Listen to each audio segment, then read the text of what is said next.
Valisy kôkôly, mpinamana akaiky ery.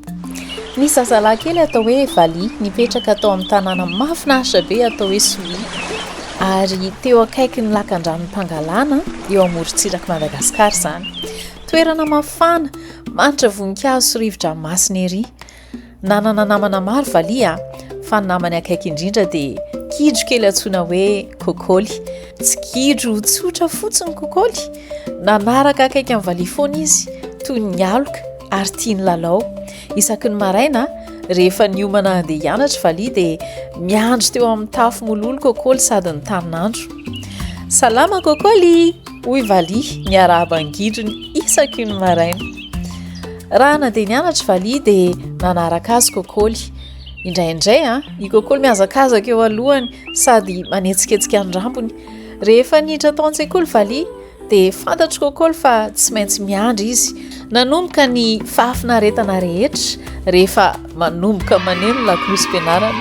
Nivoaka aingana ny Valy ary avy hatrany dia nitsambikina eny amboniny kôkôly. Feno fahafinaretana ny tolakandron'izy ireo. Nihazakazaka aingana nakany amin'ilay hazo lehibe sady efa antitra be izay izy. Nilalao ankiafina teo amin'ny faka lehibe an'ilay hazo izy ireo. Nizara manga sy letsia be ranony be koa izy ireo. Tsy mba be resaka fa falifaly fotsiny izy rehefa tafiaraka. Indraindray nelehibe ny lalao nataon'izy ireo rehefa mitondra ny namany Valy sy kôkôly. Vetivety teo dia ankizy maro falifaly mihazakazaka sy mime. Gidro maromaro koa no mitsambikina sy miaraka. Faly ery izy rehetra nikorana sy miaraka amin'ny lalao. Matetika mantsy ny be ataony zokin'ny Valy, i Riantsoa ny anarany, mandritry ny herinandro. Fa ny farany herinandro dia natokan'izy ireo hiarahana amin'ny lalao. Isaky ny sabotsy nitondra namana maro Riantsoa, nanatevy-daharana koa Valy sy kôkôly. Nakany amin'ny lakan-drano Pangalana izy ireo ary milalao mandritry ny andro tontolo.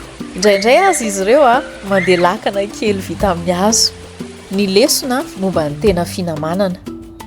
Nifankatia fatratra Valy sy kôkôly ary tsapan'ny namany rehetra ny hafaliana ny zarain'izy ireo. Mampatsiahy antsika ny zavatra ampianarin'ny Baiboly momba mahampinamana tsara izany zareo. Ny tena namana mity amin'ny fotoana rehetra, ohabolana toko 710 andininy 710. Sahala amin'ny Valy sy kôkôly, ny tena finamanana dia midika hoe eo foana, tsy hoe rehefa mora ihany ny zava-misy fa amin'ny fotoana rehetra. Indray andro tany an-tsekoly tafotoan'ny vato ilay namany Valy. Nianjera izy ary naratra mafy ny tanany. Nihazakazaka anakeo amin'ny Valy, nanampy nadio ny tanany ary niara nandeha tamin'ny nandenody avy eo. Ny ampitso nisaotra ny Valy ka niteny hoe elahy rery lesiny tsy mime rehefa nianjera. Tena namana tokoa elahy. Tsy hoe rehefa mahafinaritra ihany ny namana vao miaraka amin'ny lalao na miaraka manao zavatra. Manampy izy ireo rehefa sarotra ny zavatra mitranga. Raha mahita namana malahelo na maratra ianao tadio izay lazain'ny Baiboly hoe ny tena namana mity amin'ny fotoana rehetra. Inona no tokony ataonao izany? Ajanony aloha ny lalao ary mandehana manampy ilay namanao. Mba tena hatsapy izy hoe tiana sy karakaraina. Zarao ny fahazavanao am-ponao ary meo fampiononana izy. Tahaka ny nataony Valy tamin'ny izany no ahatonga ny finamananareo atanjaka sy aharitra toy ilay hazo lehibe io. Raha nahalinanao ny horonan-tsary dia manasanao hisabone ary izaran'izany amin'ny namana rehetra satria ahafahantsika mampiena ny filazantsara eo anivon'ny ankizy.